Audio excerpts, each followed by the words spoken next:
Guys, subukan niyo po ang eksperimento na ito. Pakisuyo, kumuha po kayo ng papel at isang matulis na lapis at pagkatapos ay gumuhit po kayo ng tuldok lang naman.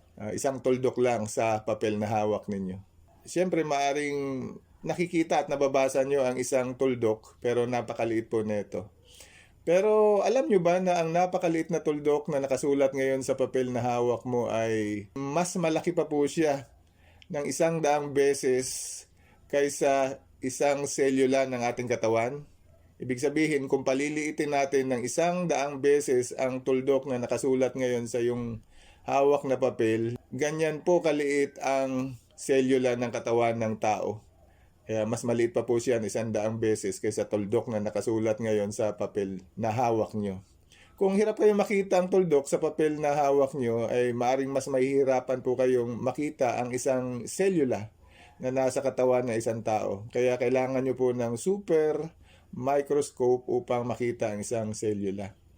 Pero alam nyo ba na tinatayang 100 trilyon ang dami ng mga selula na bumubuo sa katawan ng isang tao lamang?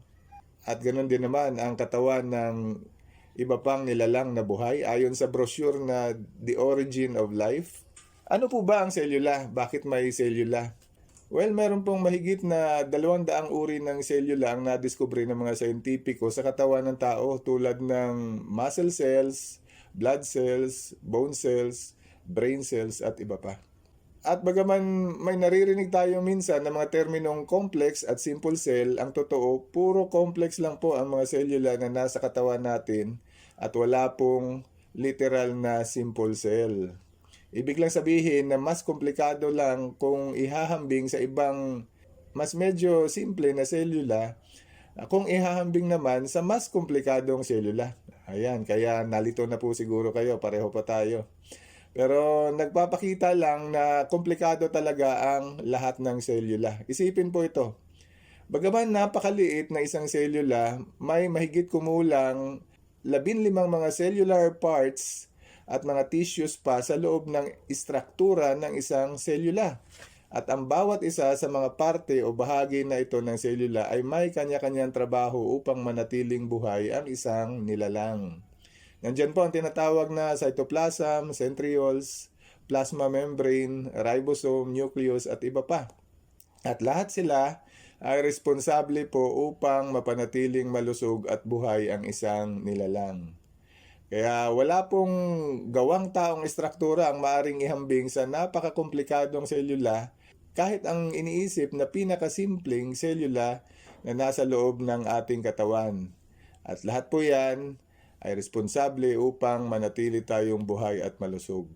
Napakaliit po na isang selula pero para po itong super factory na naglalabas ng mga elemento gaya ng protein at ang nakamamanghang DNA na nakakapag-imbak ng mga impormasyon ng mga detalye na isang individual upang mabuhay ang isang nilalang. Isang network po sa loob ng katawan ng isang tao, sabihin pa ang isang selula. Ang isa sa pinakakomplikadong network na nagawa na ng tao ay ang internet. Mula sa isang compound na isang lugar, sa isang bansa kung saan naroroon ang mga supercomputers na naglalabas ng mga data gamit ang mga kable patungo sa halos lahat ng bansa sa daigdig. Madalas dumadaan pa sa mga karagatan ang mga kable na ito upang makakuha lang ng signal ng internet ang mga bansang patutunguhan ng mga kable na ito. Kasama na ang mga gadgets ng sangkatauhan ay kahanga-hanga din naman. At ang network nito ng internet at mga gadgets ay matatawag na technological at engineering marvel ng tao. Pero kung ihahambing sa selula ang network ng internet, tinawag po ng nabanggit na brochure, The Origin of Life, ang internet na clumsy version ng isang selula.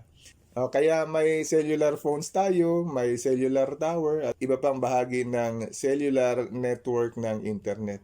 Pero kung bakit tinawag na clumsy version ng selula ang internet, ibig po sabihin magulong bersyon, ay dahil makikita po ang patunay sa mga poste ng napakaraming buhol-buhol na kabling nakapulupot sa mga poste na magkahalo na sa mga kable ng kuryente, iba putol na at hindi naman tinatanggal.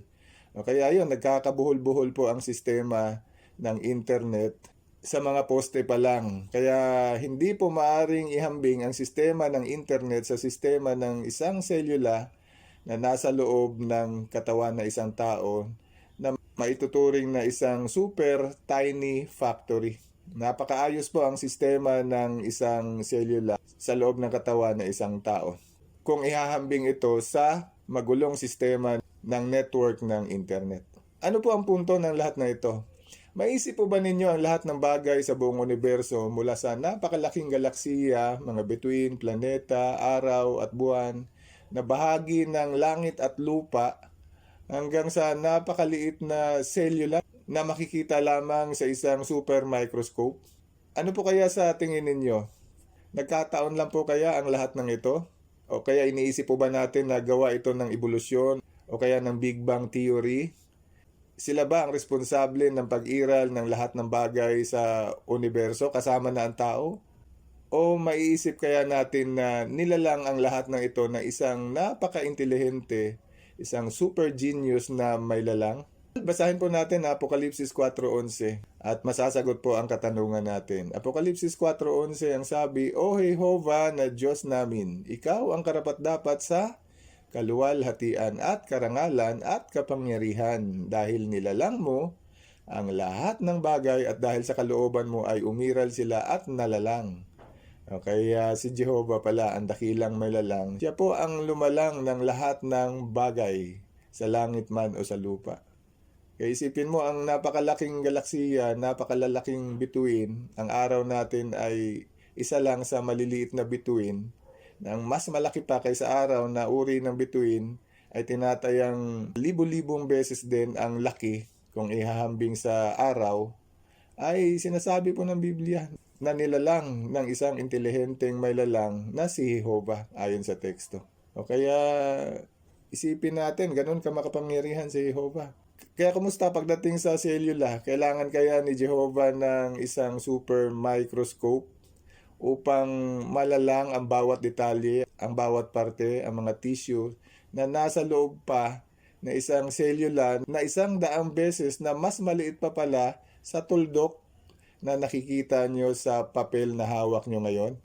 Kaya talagang masasabi natin, super genius talaga ang may lalang na gumawa ng isang selula at ng lahat ng bagay sa buong universo. Mababasa sa awit 40, talatang 5, ang sabi, Napakarami mong ginawa, O Jehovah na aking Diyos, ang iyong kamangha-mangha mga gawa at ang mga iniisip mo para sa amin. Walang maikukumpara sa iyo. Subukan ko mang sabihin ang tungkol sa mga iyon, hindi ko mababanggit ang lahat ng iyon dahil sa dami. Ayan, kaya lahat po yan. Napakarami. Totoo naman po. Napakaraming bagay ang makikita natin sa buong universo. At lahat ng yan, merong mga detalyeng nakapaloob sa mga selula ng bawat isa. Kaya patunay po ang lahat ng ito, si Jehovah ang dakilang may lalang ng lahat ng bagay sa universo.